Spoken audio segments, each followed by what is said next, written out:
Here's market watcher David Shapiro on a day when, well, Mr. Raging Bull, you haven't got such a big smile on your face today. I guess nobody really has. The all-share index down 3%, resources leading the way lower, but there's red ink everywhere. In fact, Alec, it started in China. The Chinese market was down 6%. Its biggest drop, certainly this year, and for a market that size to fall. What caused it? No one knows. But I think it's what we've been talking about the last week. The market's just run too Overcooked. far ahead of the fundamentals.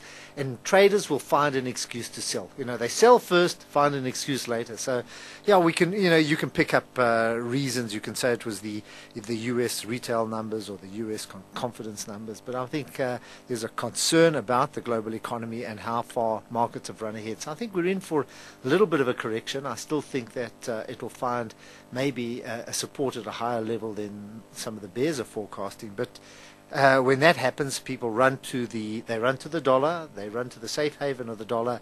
U.S. treasuries, in other words, U.S. fixed interest stocks, the yield started to drop as money flowed in. Commodity prices came down quite dramatically, and we were red literally across the board.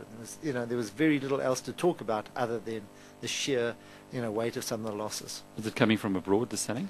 Yup, it will come from, yes, it did come. The other story is the South African economy. There's concerns about the South African economy, the forecast for that. So we saw our cyclical stocks. What are cyclical stocks? Those are geared to economic growth. They came under pressure, the retailers and construction companies. David, over a broader front, most of the economists who read these things are saying that the markets have been overreacting. They are excessively optimistic given all the issues that have to be worked out of the system. They've been waiting for the penny to drop. Do you think it has? I don't think so. I don't think it's going to be that dramatic. I think I still believe that a lot of the financial institutions and investment, pension funds, provident funds, and globally have not put money into the market. So there's still a lot of money on the side.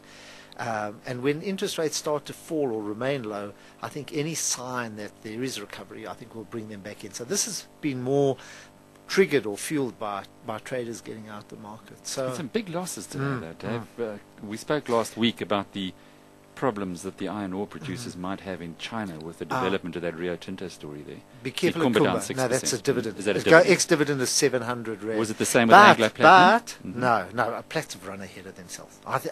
I'm not unhappy about Platinum coming down. Murray and Roberts, they didn't pay a dividend, down 6%. We know why. You know why. I think we've been watching the margins. Anglo 5.5%. Yeah, but see, Alec, Anglo's come from 170 all the way to 250. So there's bound to be some retracement.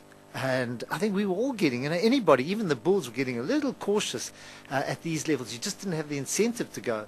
So I would be quite happy with a reasonable pullback. So you're still excited that this is not a bear market rally, but this is the start of something big? I still think that we'll find reasonable support. I think I'm not one of these that this is a bull market and a rally and a bear market.